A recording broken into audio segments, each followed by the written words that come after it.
Assalamualaikum warahmatullahi wabarakatuh.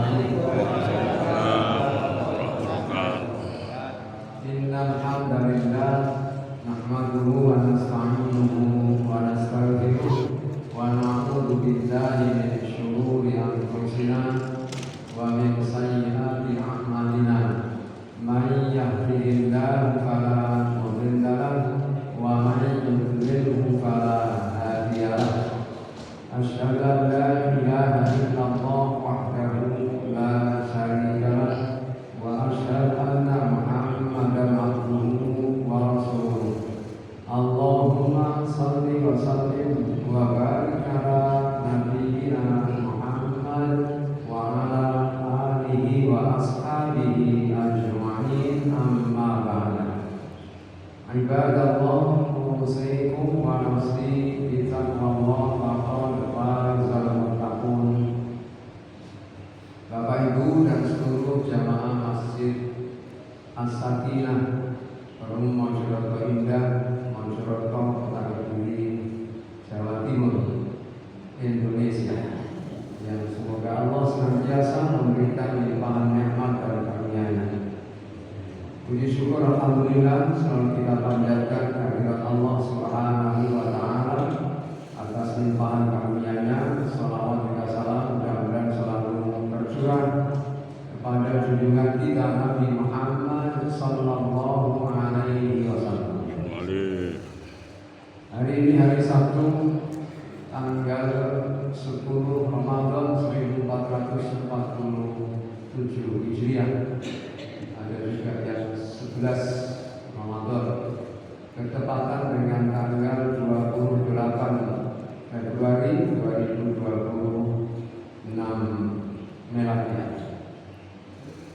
Barangkali ada di antara saudara-saudara kita yang sedang sakit, kita doakan mudah-mudahan Allah segera memberikan kesembuhan. Allahumma antil ba'sa rabban nas ishfi anta syafi la shifaa illa shifaa'uk shifaa'an la yughadiru saqama. Ya Allah, ya Tuhan sekalian manusia, sembuhkanlah saudara-saudara kami yang sedang sakit, karena tidak ada kesembuhan kecuali kesembuhan dari Engkau, kesembuhan yang tidak meninggalkan kamu lagi. Amin ya rabbal alamin. Mari kita awali kajian kita di pagi hari ini dengan sama-sama membaca Al-Basmalah. Bismillahirrahmanirrahim. Bapak Ibu yang saya hormati, di kesempatan yang lalu kita telah mengetahui membahas soal kronologis disyariatkannya puasa yang ada kemiripan dengan disyariatkannya sholat. Kita telah mengetahuinya kemudian.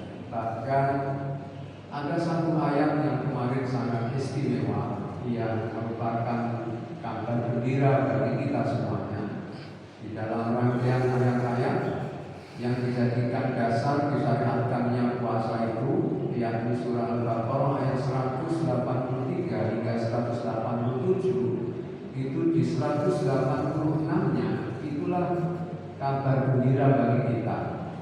Wa idza sa'alaka ibadi anni fa inni qarib ujibu da'watad da'i idza da'an falyastajibu li wa yu'minu bi la'allahum yarshudun. Dan apabila hamba-hambaku bertanya kepadamu, hai Muhammad, tentang aku, maka sesungguhnya aku sangat dekat. Aku pasti mengijabahi doanya orang yang mendoa. Apabila ia berdoa kepadaku, maka hendaklah mereka itu melaksanakan perintah-perintahku, dan hendaklah mereka itu beriman kepadaku agar mereka selalu dalam kebenaran. Ya, di ayat itu yang dimaksud dengan hamba-hamba Allah yang Allah menyatakan dekat dengan mereka itu, menurut sebagian ulama tafsir kemarin yang sudah saya sampaikan, adalah orang-orang yang sedang menjalankan ibadah puasa Ramadan. Jadi keadaan mereka, posisi mereka itu sangat amat dekat, dan kedekatannya itu hingga disimbolkan dengan dihilangkannya lafaz kul yang mestinya di dalam kaidah tata bahasa Arab itu mesti selalu ada. Jadi kalau ada susunan kalimat, ya, mereka bertanya kepadamu, ya, tentang apa, gitu, tentang sesuatu, biasanya dirangkai dengan setelahnya itu katakanlah, gitu. Yakni dalam bahasa Arabnya adalah kul. Contoh, yas'alunaka 'anil anfal, qulil anfal, itu mesti kul, ada kulnya. Yas'alunaka 'anil yatama, mereka bertanya kepadamu tentang anak-anak yatim. Qul islahul lahum, katakanlah berbuat baik, membuat kebaikan-kebaikan bagi mereka. Mesti ada katakanlah. Mereka bertanya kepadamu tentang roh. Yas'alunaka 'anil ruh, qulir ruh min amri rabbi.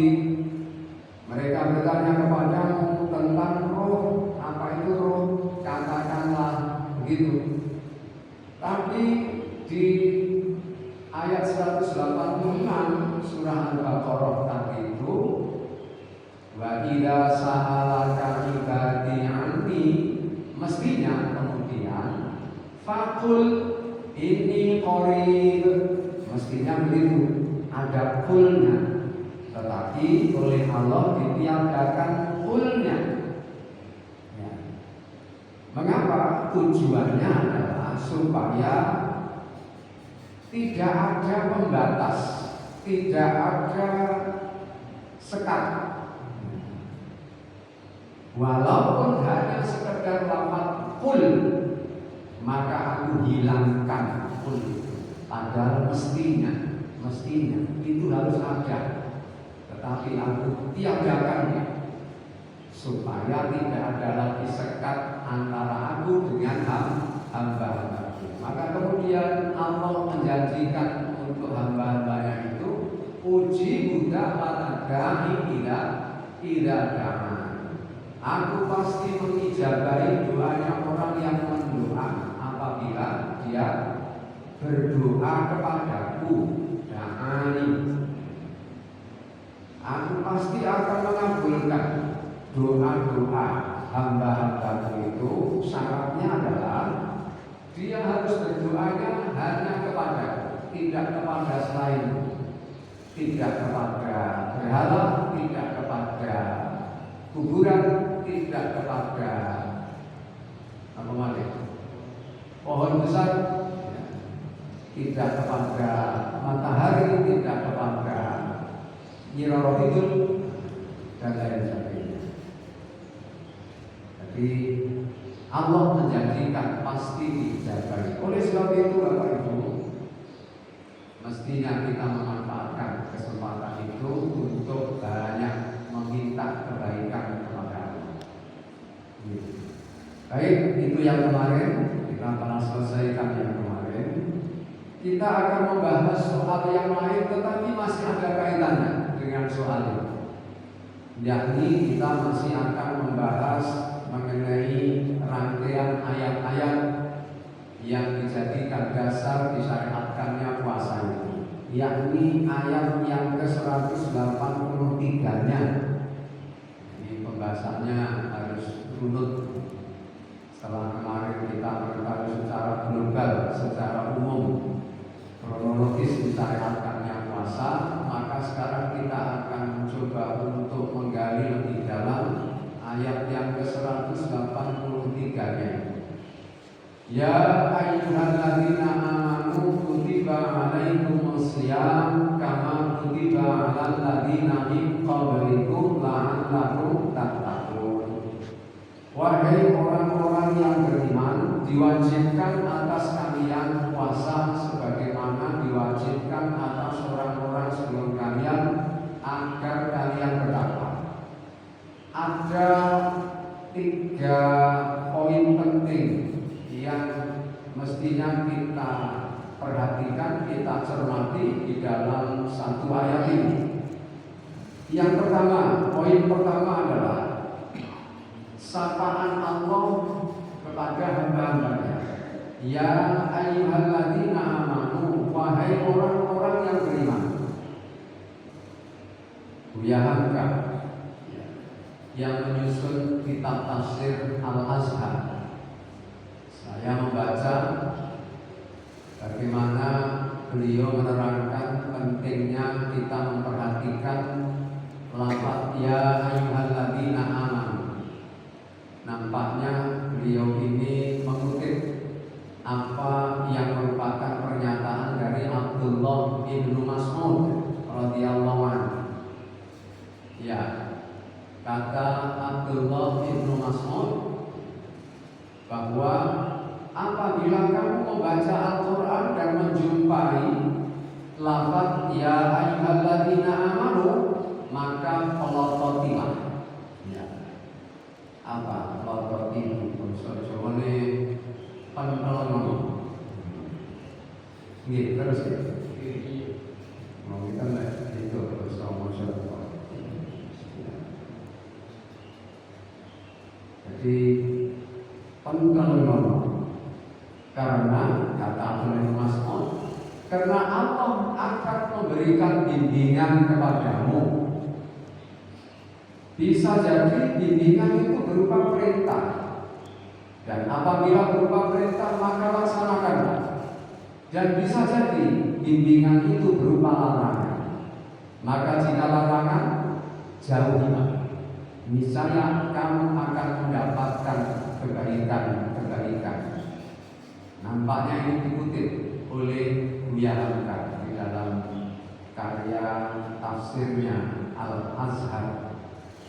Itu kalau baca tafsir Al-Azhar mungkin sebagian tidak praktek, ya, karena bahasanya masih kental dengan bahasa Minang, bahasa Melayu.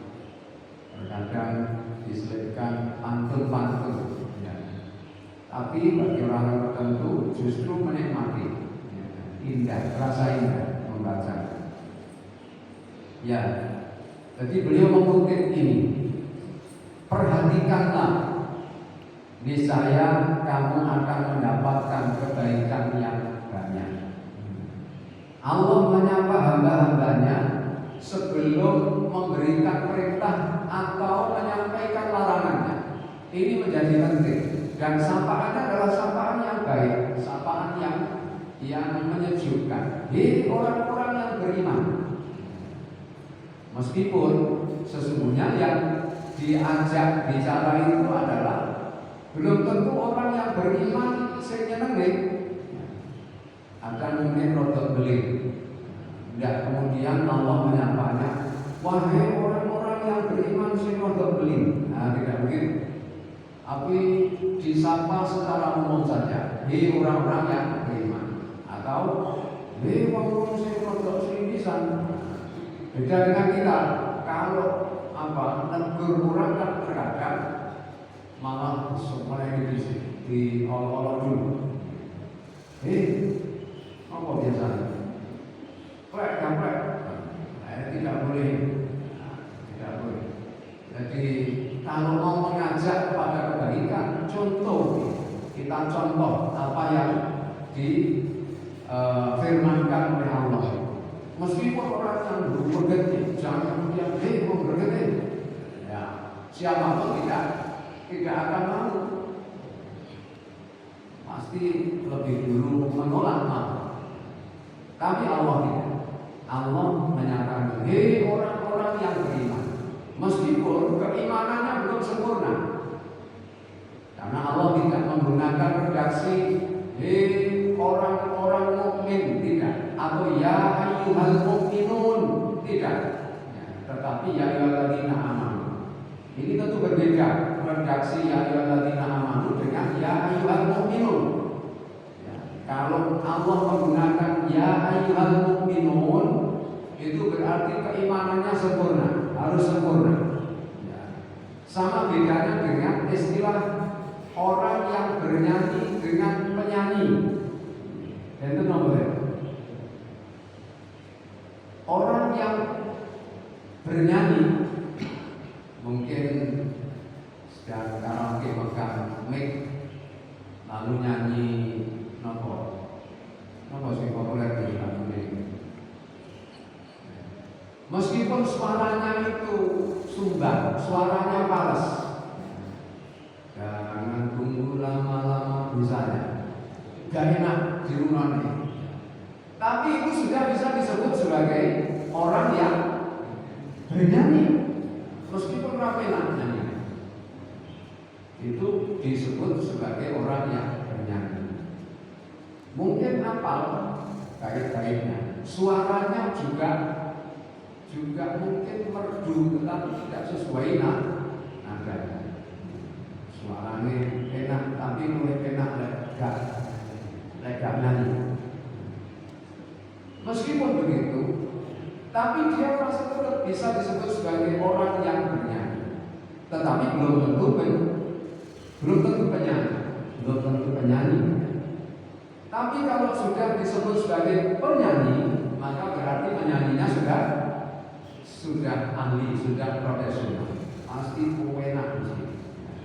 Nah, ini di sini menggunakan redaksi yang bernyanyi lagi, orang yang bernyanyi. Ya ayyuhal ladzina amanu, wahai orang-orang yang beriman, dengan kadar keimanan seberapapun, tidak harus sempurna. Ini yang pertama yang perlu untuk kita ambil pelajaran. Jadi Bapak Ibu, kalau ndokani putra putri ini, kan dulu saya itu kalau dulu ketika masih kecil itu seingat saya orang tua itu kalau nyeneni memang begitu. Anakku sing ganteng dhewe, sing pinter dhewe, begitu ya. Lalu kemudian dikandani. Itu nampaknya meniru Allah.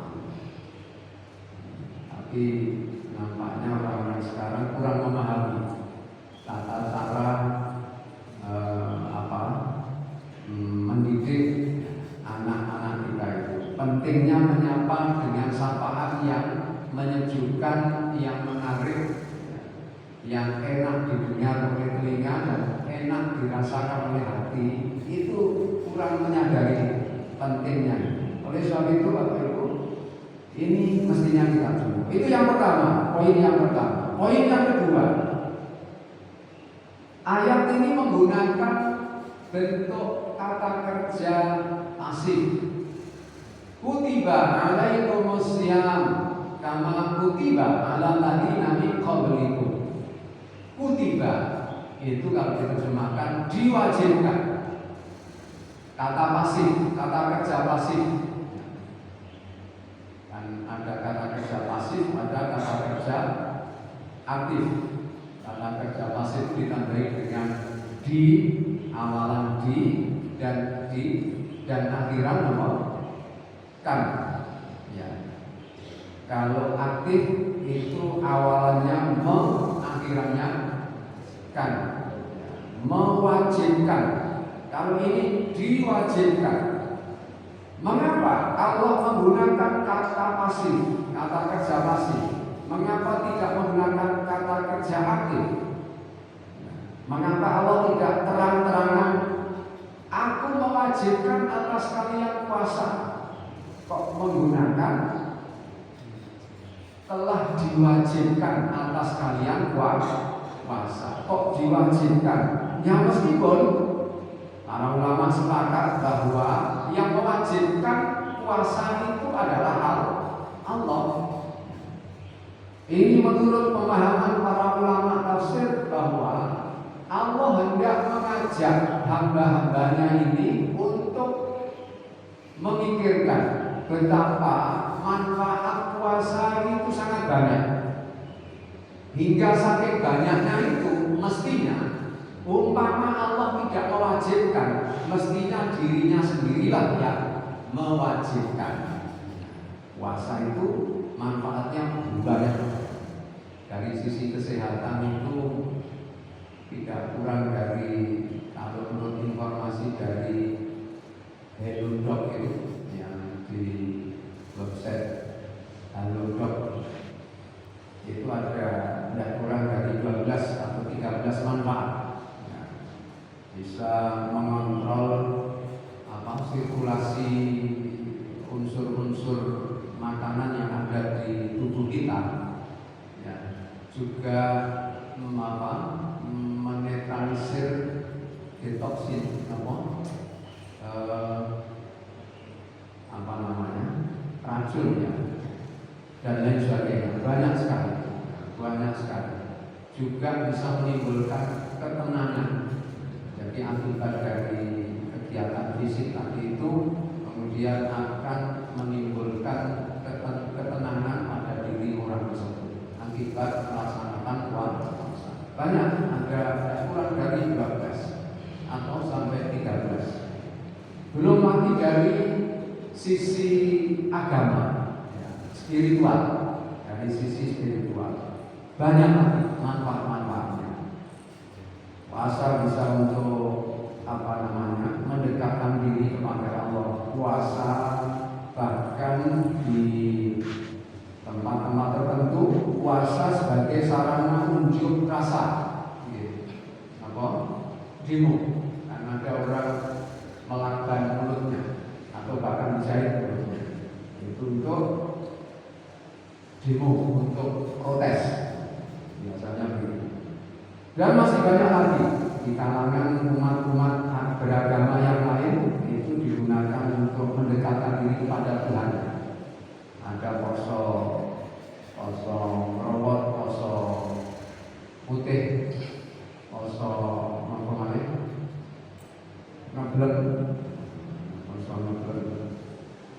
Intinya bahwa manfaatnya sangat banyak.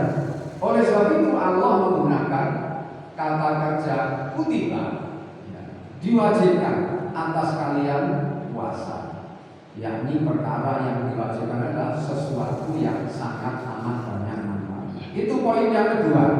Poin yang ketiga, tujuan disyariatkannya puasa adalah la'allakum tattaqun, agar kalian bertakwa.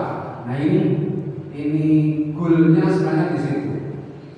Diwajibkan atas kalian puasa, di mana puasa yang kamu laksanakan itu haruslah puasa yang targetnya menghantarkan kamu menjadi orang yang bertakwa.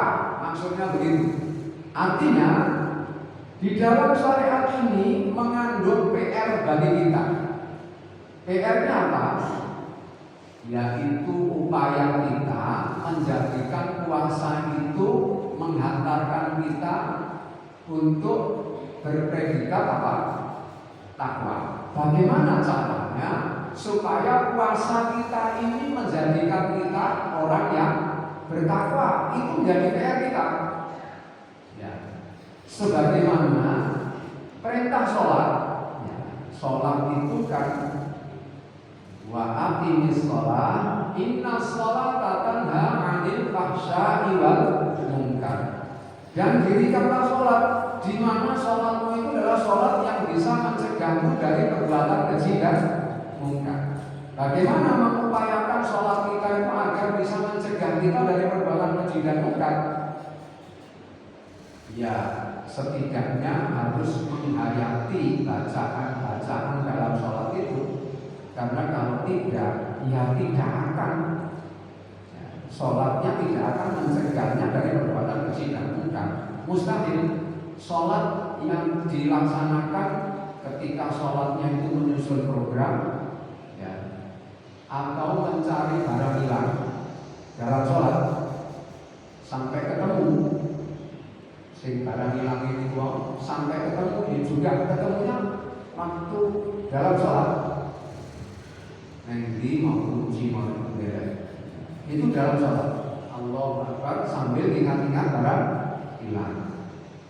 Iya mau tak delek neng dure kulkas itu ketemu dalam sholat. Imam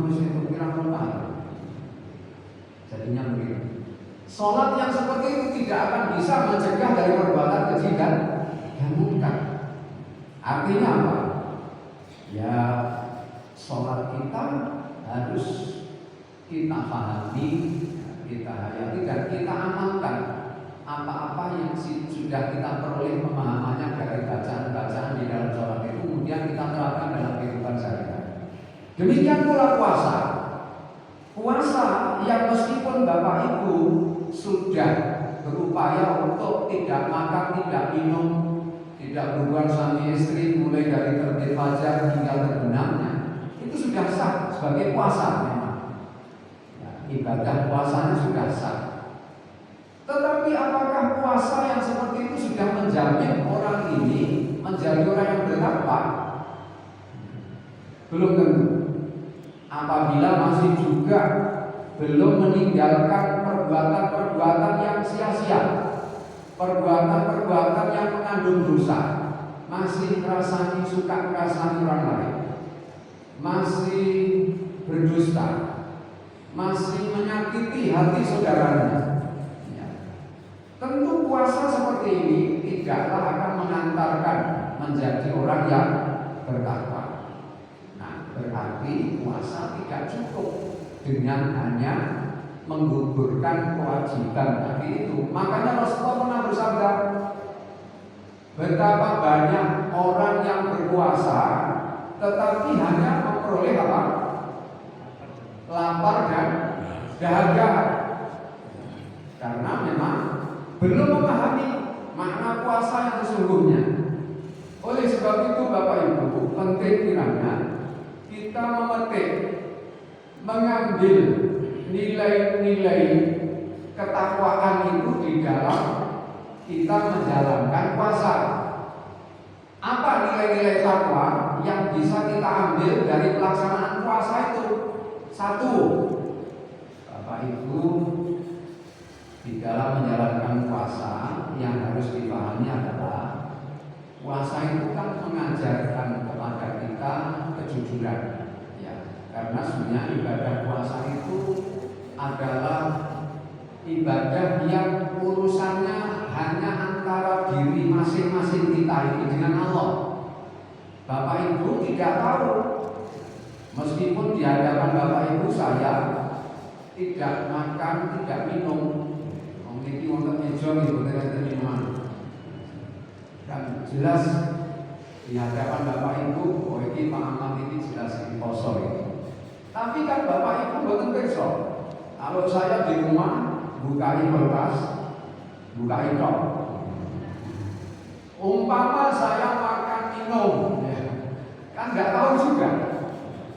Tapi tidak saya lakukan karena memang melalui puasa Allah hendak mendidik kita, melatih kita untuk jujur, kejujuran. Maka insya Allah nilai takwa yang berupa kejujuran yang bisa kita peroleh dari pelaksanaan puasa ini, kalau kita jalankan apa kita terapkan dalam kehidupan sehari-hari, tidak akan seorang pedagang kalau sudah memperoleh nilai ini dari puasanya tidak akan curang. Bagi yang pedagang, bagi yang berprofesi apa? Bagi seorang pejabat tidak akan melakukan korupsi. Bagi seorang guru tidak akan mengajarkan kesesatan, karena kejujurannya sudah menyatu dengan diri. Nah ini satu, kita peroleh apa? Nilai apa? Kejujuran. Nah, ini harus betul-betul kita petik, kita ambil beneran dan kita terapkan dalam kehidupan sehari-hari. Maka kalau kita sudah terbiasa untuk jujur, insya Allah segala urusan itu menjadi ringan. Orang jujur itu sebenarnya makmur. Jangan diplesetkan jujur aja. Jujur itu aslinya gitu, makmur. Insya Allah orang yang jujur itu makmur. Jadi jangan sampai berdusta. Persoalan yang orang yang jujur itu persoalan besar akan menjadi ringan. Tapi sebaliknya orang yang tidak jujur, persoalan kecil akan menjadi justru semakin berat, semakin besar. Itu orang yang tidak jujur. Apa tidak boleh tidak jujur? Tidak jujur itu hanya boleh untuk 3 perkara. 1, ya, bohong untuk keharmonisan rumah tangga. Jadi suami istri itu boleh bohong, tapi bohongnya dalam rangka justru untuk keharmonisan. Nah, misalnya si istri membuatkan minuman, lalu si suami ketika merasakan minuman buatan istrinya itu mengomentari, memujinya, kopimu luar biasa. Padahal aslinya rasanya asin, karena keliru nyendok. Coba yang ini ayo diminum bareng. Asin pun makin sampean. Untuk keharmonisan boleh berdusta. Yang kedua boleh berbohong dalam hal apa? Yang kedua ini boleh berbohong untuk mendamaikan 2 orang yang berselisih. Misalnya ada 2 orang berselisih, Pak Hedi sama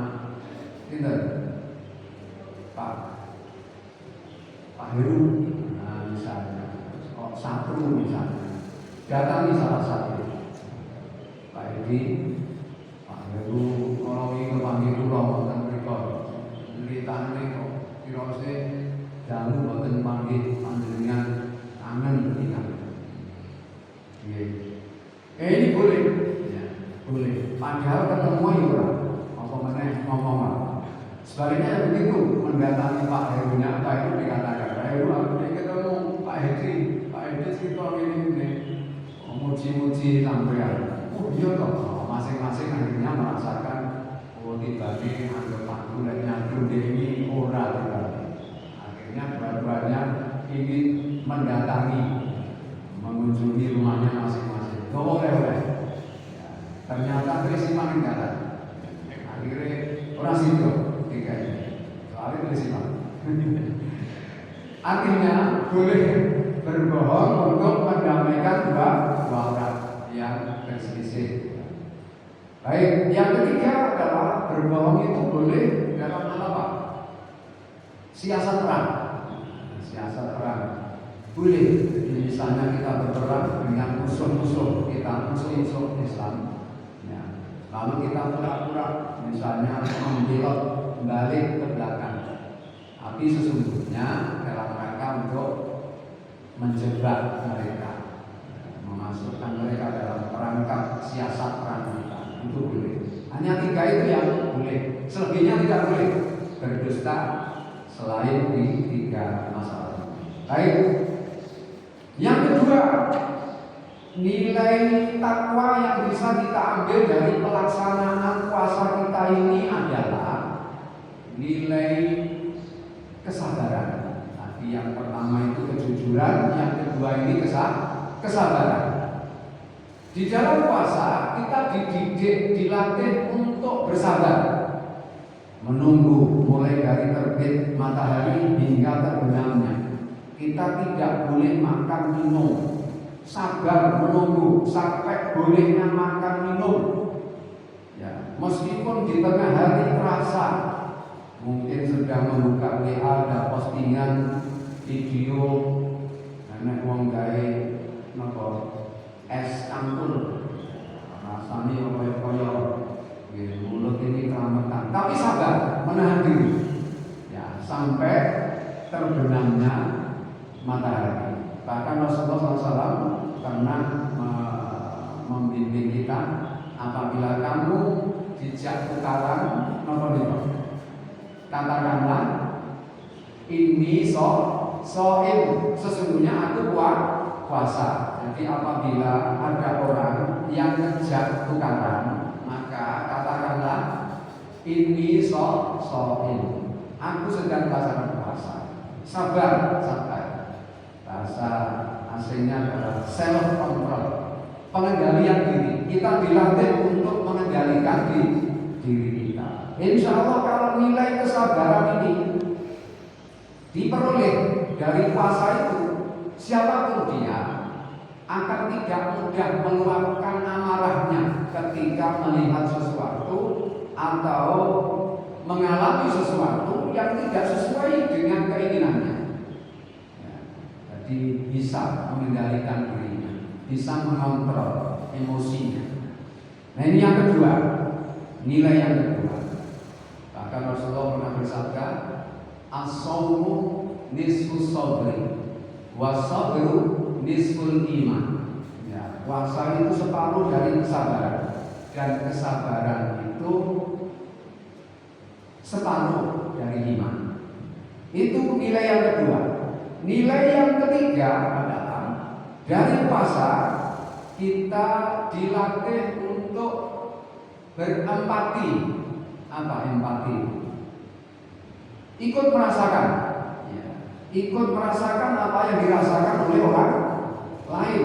Dengan puasa ya, akan bisa merasakan tibane wah gak mangan sedina kuwi luwe. Ya. Maka berarti orang-orang yang kekurangan itu juga seperti ini yang dirasakan. Wong gila luwe mesti awake lemes, campur ngantuk, bahkan kadang-kadang dimancing emosi ini gampang lesu.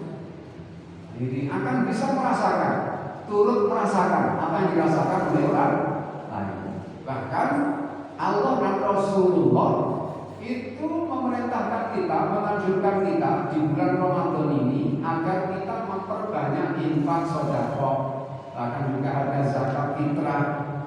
Ini menunjukkan betapa kita dilatih untuk berempati, ya, untuk peduli kepada sesama. Nah ini kalau sudah kita peroleh insya Allah Bapak Ibu dari puasa kita ini, lalu kita terapkan dalam kehidupan sehari-hari, itulah nilai takwa. Ya, kita akan menjadi, insya Allah akan menjadi orang yang dermawan. Bahasa Jawanya itu loman, ya, loman untuk area, ya, wahweh, nyanyoh.